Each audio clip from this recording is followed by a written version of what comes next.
नमस्कार दोस्तों, स्वागत है आपका आज के मुख्य समाचार में, जिसमें सबसे पहली और बड़ी खबर में आपको बताएंगे कि सरकार के अहंकार के चलते जा रही लाखों लोगों की जान, कोरोना संकट पर राहुल गांधी का वार। दूसरी बड़ी खबर में जिक्र होगा कि देश को दुखद हालत में छोड़कर प्रधानमंत्री और गृह मंत्री है लापता, राज्यसभा सांसद संजय सिंह ने कसा तंज। और तीसरी बड़ी खबर में जिक्र होगा किसान आंदोलनकार राकेश टिकैत बोले, कोरोना का डर दिखाकर आंदोलन खत्म करने की कोशिश हो जाएगी बेकार। दोस्तों, हर एक खबर की गहराई में आपको ले जाएंगे, लेकिन उससे पहले अगर आप भी देश के किसानों के साथ खड़े हैं तो आप अभी इस वीडियो को लाइक कीजिए और इस लाल बटन को दबा के चैनल को फ्री में सब्सक्राइब करके घंटी बजाकर कमेंट में लिखिए जय हिंद। दोस्तों, रुक करते हैं तमाम बड़ी खबरों की तरफ। सरकार के अहंकार के चलते जा रही लाखों लोगों की जान, कोरोना संकट पर राहुल का वार। जी हां दोस्तों, देश में कोरोना वायरस हर दिन नए रिकॉर्ड बना रहा है। आलम यह है कि अस्पतालों में बेड्स, ऑक्सीजन, रेमडेसिविर इंजेक्शन आदि की भी कमी होने लगी है। कई राज्यों ने तो वैक्सीन की कमी का भी दावा किया है। हालांकि सरकार का कहना है कि देश में कोरोना वैक्सीन की कोई कमी नहीं है। इन सब के बीच कांग्रेस नेता राहुल गांधी ने एक बार फिर से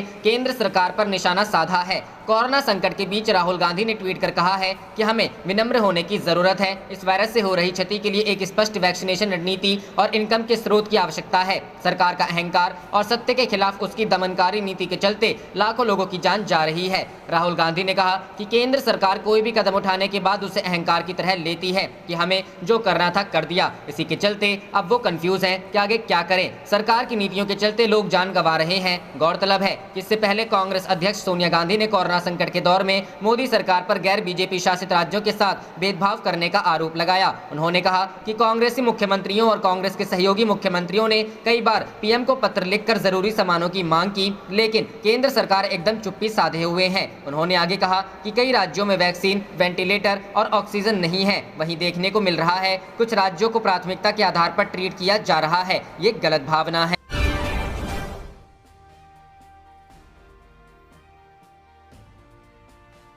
रुख करते हैं अगली खबर की तरफ। देश को दुखद हालत में छोड़कर प्रधानमंत्री और गृह मंत्री लापता, राज्यसभा सदस्य संजय सिंह, योगी आदित्यनाथ सरकार पर भी कसा तंज। जी हां दोस्तों, अस्पतालों में बेड और ऑक्सीजन की किल्लत होनी आम बात हो गई है। आम आदमी पार्टी के उत्तर प्रदेश प्रभारी और राज्यसभा सदस्य संजय सिंह ने कोरोना से मुकाबले को लेकर यूपी की योगी आदित्यनाथ सरकार के साथ साथ प्रधानमंत्री नरेंद्र मोदी और गृह मंत्री अमित शाह पर जमकर निशाना साधा है। उन्होंने कहा कि पूरा देश कोरोना से कराह रहा है और लोगों को दुखद हालात में छोड़कर प्रधानमंत्री और गृह मंत्री लापता हैं। दोनों को जनता से ज्यादा चुनावों की फिक्र सता रही है। यूपी की स्थिति तो सबसे ज्यादा विकट है। मरीजों के लिए अस्पतालों में कोई जगह नहीं है। उनके परिजन ऑक्सीजन, बेड और दवाई के लिए दर दर की ठोकरें खा रहे हैं। इलाज के बिना मरीज दम तोड़ रहे हैं। लेकिन योगी सरकार व्यवस्था सुधारने की जगह शमशान में सच छिपाने में जुटी हुई है। कोरोना से मुकाबले को लेकर योगी सरकार पूरी तरह से विफल हो चुकी है। प्रदेश की स्थिति पर केंद्र सरकार को तत्काल हस्तक्षेप करना चाहिए। आप सांसद संजय सिंह शनिवार को यहां पार्टी कार्यालय पर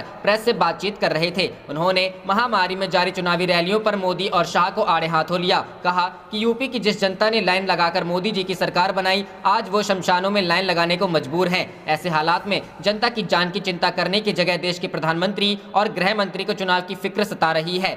शमशान में लोगों को अपनों के शवदाह के लिए घंटों इंतजार करना पड़ रहा है। जिस बनारस में मोदी जी ने कहा था मुझे गंगा मैया ने बुलाया है, वहां हरिश्चंद्र घाट पर शुक्रवार को 125 लाशें जलाई गई। मोदी जी आज उसी बनारस को अनाथ छोड़कर चुनाव प्रचार में व्यस्त हैं। उन्होंने यूपी के हालात बताते हुए जिलों में कोरोना जांच नहीं हो पाने की समस्या उठाई। अंबेडकर नगर के एक मामले का जिक्र किया जिसमें फेफड़ा फेल होने के बाद भी मरीज को मेडिकल कॉलेज में वेंटिलेटर नहीं मिल पाया। उन्होंने कहा कि तमाम जिलों से अस्पतालों में बेड, ऑक्सीजन, वेंटिलेटर न मिलने की खबरें आ रही हैं। गुजरात का सूरत हो या बनारस चाहे लखनऊ, पूरा देश कोरोना से कराह रहा है। इन बार संक्रमण के आंकड़े बताते हुए पीएम गृह मंत्री की रैलियों की गिनती कराई। कहा चुनाव तो आते जाते रहेंगे, मगर प्रधानमंत्री और गृह मंत्री को इस समय चुनावों में वोट करने वाली जनता की जान की फिक्र करनी चाहिए। खबर की तरफ यूपी के हालात पर नजर रखने के साथ कोरोना की विशेष मदद की घोषणा करनी चाहिए। कोशिश होगी बेकार। जी हां दोस्तों, देश भर में कोरोना संक्रमण की दूसरी लहर तेजी के साथ फैल रही है। केंद्र व राज्य सरकार की प्राथमिकता है कि पिछले 3.5 माह से धरने पर बैठे यह आंदोलनकारी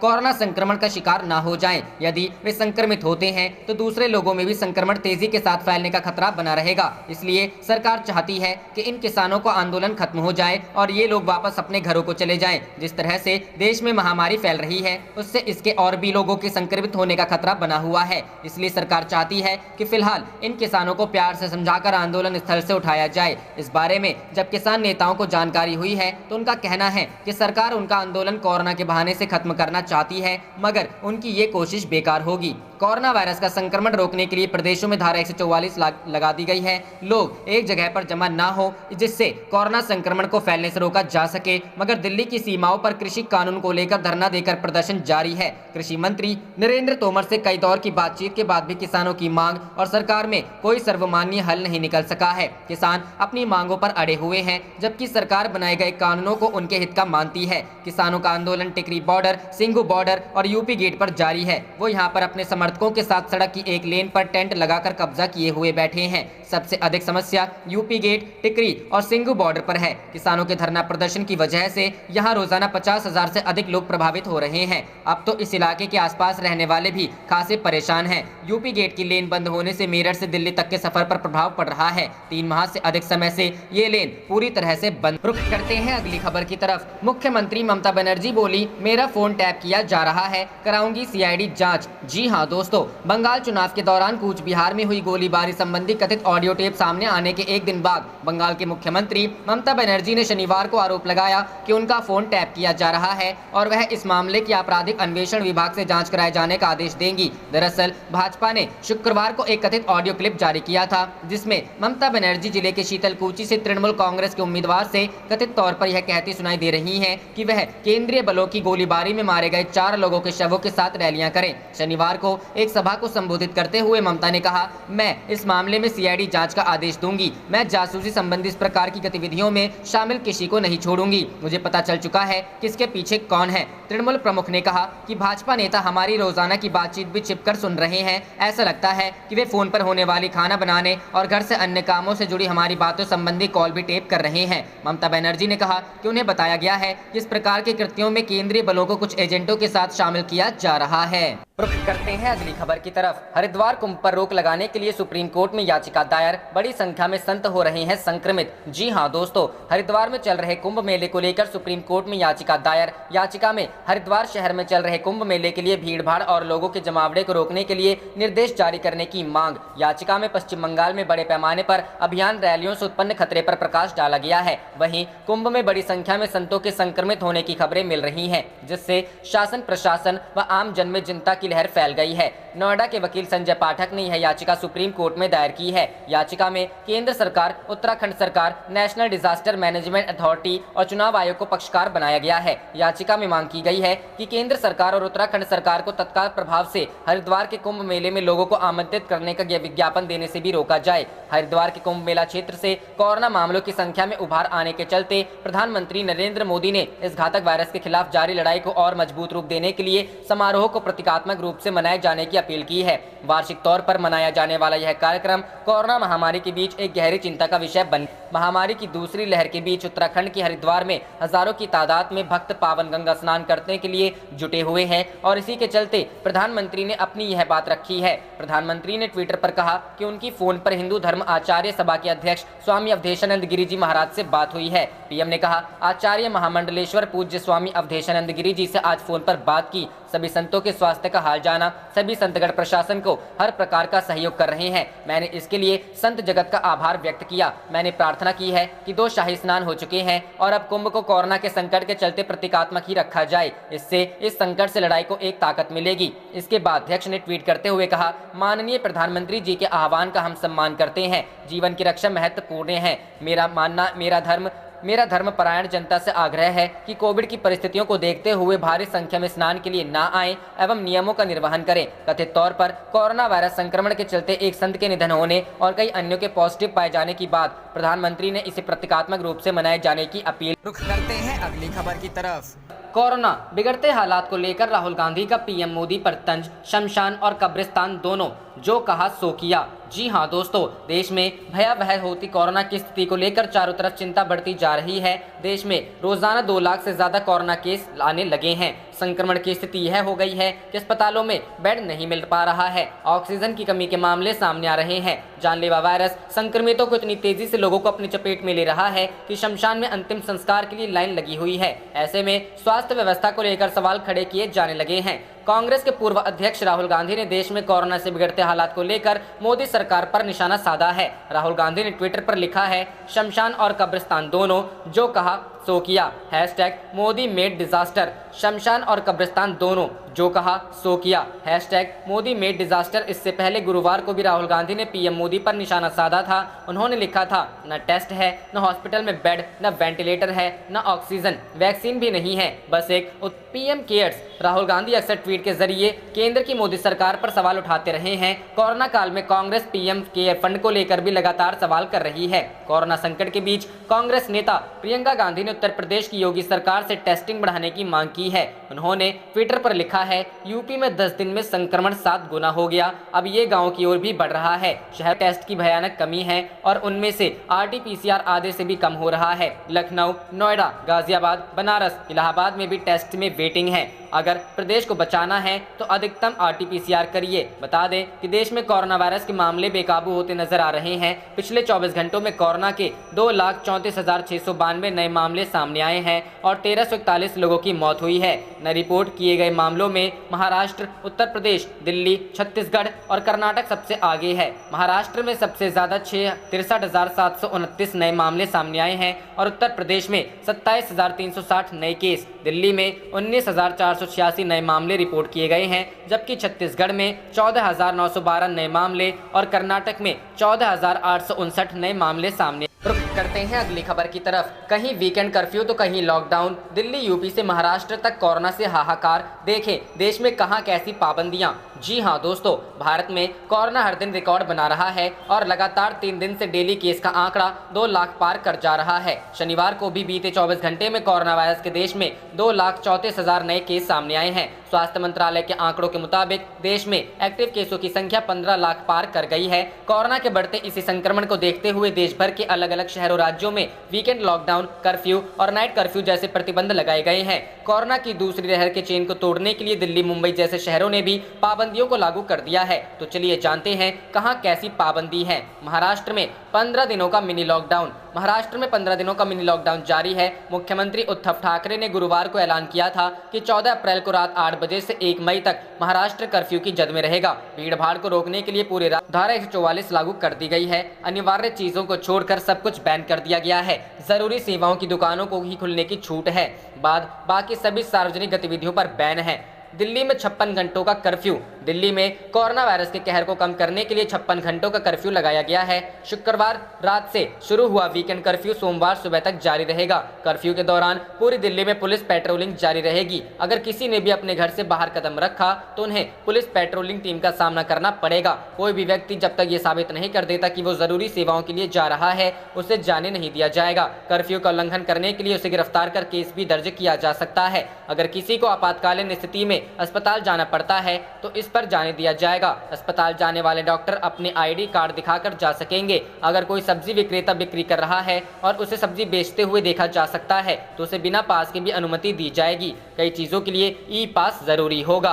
रुक करते हैं अगली खबर की तरफ। यूपी में कोरोना विस्फोट। DGP, अपर मुख्य सचिव सूचना और लखनऊ के DM कोविड पॉजिटिव, खुद को किया होम आइसोलेट। जी हां दोस्तों, उत्तर प्रदेश की राजधानी लखनऊ में बढ़ते कोरोना केस के बीच यूपी DGP SC अवस्थी, अपर मुख्य सचिव सूचना नवनीत सहगल और DM Abhishek Prakash Covid positive हो गए हैं। तीनों अफसरों ने खुद को होम आइसोलेट किया है। खनन निदेशक रोशन जैकब लखनऊ की कार्यवाहक DM बनाई गई। उधर SSP बरेली रोहित सिंह सजवान भी कोरोना पॉजिटिव हो गए हैं। SSP ऑफिस अगले 48 घंटे के लिए बंद कर दिया गया है। SP देहात राजकुमार अग्रवाल पहले पॉजिटिव हैं और SP ट्रैफिक की भी तबियत खराब चल रही है। इससे पहले प्रमुख सचिव SP गोयल, सचिव अमित सिंह, OSD अभिषेक कौशिक भी कोरोना की चपेट में आ चुके हैं। 2 स्टाफ भी कोरोना की चपेट में आए थे। इसके साथ ही यूपी सरकार में मंत्री आशुतोष टंडन भी कोरोना पॉजिटिव पाए गए थे। आपको बता दें कि यूपी में पिछले 24 घंटों के अंदर कोरोना के 27,426 नए केस सामने आए हैं। वहीं राजधानी लखनऊ में वायरस के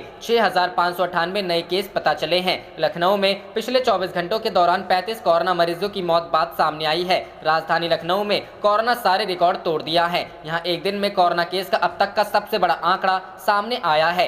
संक्रमण के प्रसार के खतरे को देखते हुए एक बार फिर जांच का दायरा बढ़ाने की कवायद तेज कर दी गई है। इसको लेकर स्वास्थ्य विभाग ने जांच का दायरा दोबारा बढ़ाने का फैसला कर लिया है। विभाग महाराष्ट्र, दिल्ली, गुजरात व केरल से आ रहे कामगारों और सामान्य पर्यटकों की जांच करेगा। इसके लिए एयरपोर्ट, रोडवेज और रेलवे स्टेशन पर स्पेशल जांच टीम गठित की जाएगी। यह टीम इन प्रांतों से यहां आने वाले यात्रियों की जांच करेगी। फौरी तौर पर जांच एंटीजन किट से होगी। एंटीजन जांच में पॉजिटिव मिलने के बाद संक्रमित का सैंपल RT-PCR के लिए भेजा जाए। रुख करते हैं अगली खबर की तरफ। झारखंड में कोरोना के बढ़ते मामलों पर लगाम लगाने के लिए सर्वदलीय बैठक आज कड़े फैसले ले सकती है हेमंत सरकार। जी हां दोस्तों, कोरोना की स्थिति को देखते हुए शुक्रवार को भी सीएम ने आला अधिकारियों के साथ विचार विमर्श किया गया। मुख्य सचिव सुखदेव सिंह, सीएम के प्रधान सचिव राजीव अरुण एक्का व स्वास्थ्य सचिव के सोन के साथ सीएम ने विचार विमर्श किया। सीएम ने ही अधिकारियों से कहा कि कोई भी फैसला लेने से पहले एक बार सर्वदलीय बैठक कर सबकी राय ले ली जाए। इसके बाद देर शाम सर्वदलीय बैठक की सूचना जारी की गई।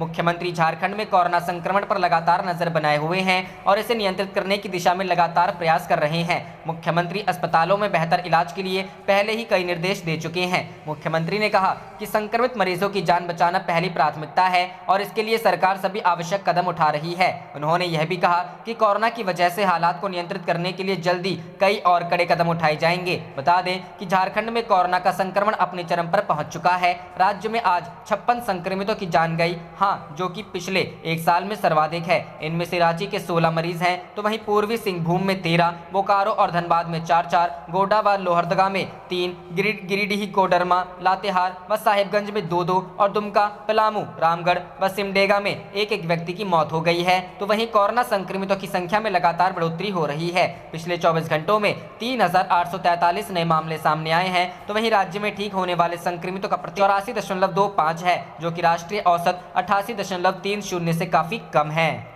रुख करते हैं अगली खबर की तरफ। पूर्व केंद्रीय मंत्री अश्विनी कुमार ने सुप्रीम कोर्ट से की कोरोना वैक्सीन निर्यात पर रोक की मांग। जी हां दोस्तों, देश में कोरोना संक्रमण के बढ़ते मामलों के मद्देनजर वरिष्ठ कांग्रेस नेता और पूर्व केंद्रीय मंत्री अश्विनी कुमार ने सुप्रीम कोर्ट को पत्र लिखकर इस चुनौती से निपटने के लिए स्वतः संज्ञान लेकर हस्तक्षेप की मांग की है। साथ ही उन्होंने कोरोना वैक्सीन के निर्यात पर प्रतिबंध और अन्य वैक्सीन के आयात की अनुमति दिए जाने की मांग भी की है। सभी उम्र के लोगों को वैक्सीन उपलब्ध कराने की कही बात। प्रधान न्यायाधीश S.A. बोबड़े को लिखे पत्र में अश्विनी कुमार ने लिखा, मानव जीवन पर खतरे और नागरिकों के जीवन की रक्षा एवं सुरक्षा करने की इस अदालत की संवैधानिक जिम्मेदारी के मद्देनजर अदालत राजनीतिक रैलियों, विरोध प्रदर्शनों और 50 से अधिक लोगों की हिस्सेदारी वाले धार्मिक आयोजनों पर तब तक रोक के लिए स्वतः केंद्र और राज्य सरकारों को निर्देश जारी कर सकती है जब तक कि स्थिति नियंत्रण में नहीं आ जाती। इसके अलावा शीर्ष अदालत सभी उम्र के लोगों को वैक्सीन उपलब्ध कराने के निर्देश भी दे सकती है। बता दें कि कोरोना वैक्सीन के निर्यात पर रोक लगाए जाने की मांग अन्य कई विपक्षी पार्टी के नेता भी कर चुके हैं।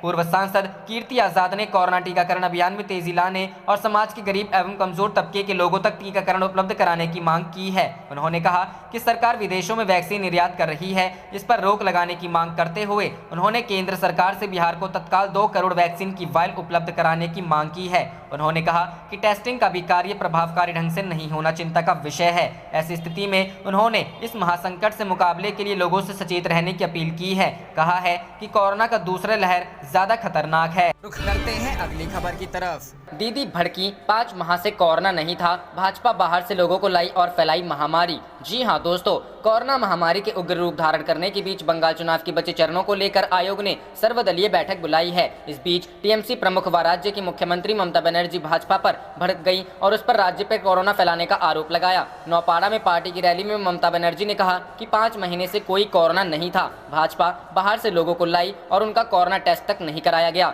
जो भी बाहर से आ रहे हैं उनका टेस्ट होना चाहिए। बाहर से लोग आ रहे हैं और कोरोना फैला रहे हैं, जब हमारे लोग मरेंगे तो वो हम पर आरोप लगाएंगे। रुख करते हैं अगली खबर की तरफ। पाक पीओके का जिक्र कर बोले बीजेपी सांसद, मोदी सरकार को है भूलने की बीमारी, जाने क्या है पूरा माजरा। जी हां दोस्तों, बीजेपी सांसद सुब्रमण्यम स्वामी ने अपनी ही पार्टी की सरकार को खरी खरी सुनाते हुए कहा कि दुबई में भारत और पाकिस्तान के बीच बातचीत हुई, क्या पाकिस्तान अपने कब्जे वाले कश्मीर को खाली करने जा रहा है? इस मुद्दे पर तो मोदी सरकार को भूलने की बीमारी है, हम इसे क्यों सहन करते हैं? नेता ने ट्वीट किया, रूसियों ने पाकिस्तानी सेना को भारत के साथ बात करने के लिए मजबूर किया। एशिया की पाक की राजधानी दुबई में एक अरब शेख ने पाकिस्तान से बात करने के लिए भारतीय नेतृत्व को कहा कि इस बारे में पीओके खाली कर रहा पाक, नहीं ना उस पर मोदी सरकार को भूलने की बीमारी है। क्यों हम इसे चुपचाप सहन करते हैं? बता दें कि संयुक्त अरब अमीरात ने भारत और पाकिस्तान के बीच तनाव को कम करने और द्विपक्षीय संबंधों की नई शुरुआत करने में भूमिका निभाई है। अमेरिका में यूएई के राजदूत अल ओताइबा ने ये जानकारी दी। स्टैनफोर्ड यूनिवर्सिटी की हूवर संस्था के साथ एक वर्चुअल चर्चा के दौरान अल ओताइबा ने कहा, वे सबसे अच्छे दोस्त नहीं बन सकते, लेकिन कम से कम हम इसे एक ऐसे स्तर पर पहुंचाना चाहते हैं जहां दोनों देश बातचीत तो करें। इससे पहले भारत और पाकिस्तान ने 25 फरवरी को कहा कि वे जम्मू कश्मीर और अन्य क्षेत्रों में नियंत्रण रेखा पर संघर्ष विराम पर सभी समझौतों का सख्ती से पालन करने के लिए सहमत हुए हैं। राजदूत ने खुद एक सवाल का जवाब देते हुए इस मुद्दे को उठाया। उन्होंने दोनों पड़ोसियों के बीच वार्ता के लिए अपने देश की भूमिका को स्वीकार किया। आप देख रहे थे आपका अपना चैनल जय हिंद जय भारत।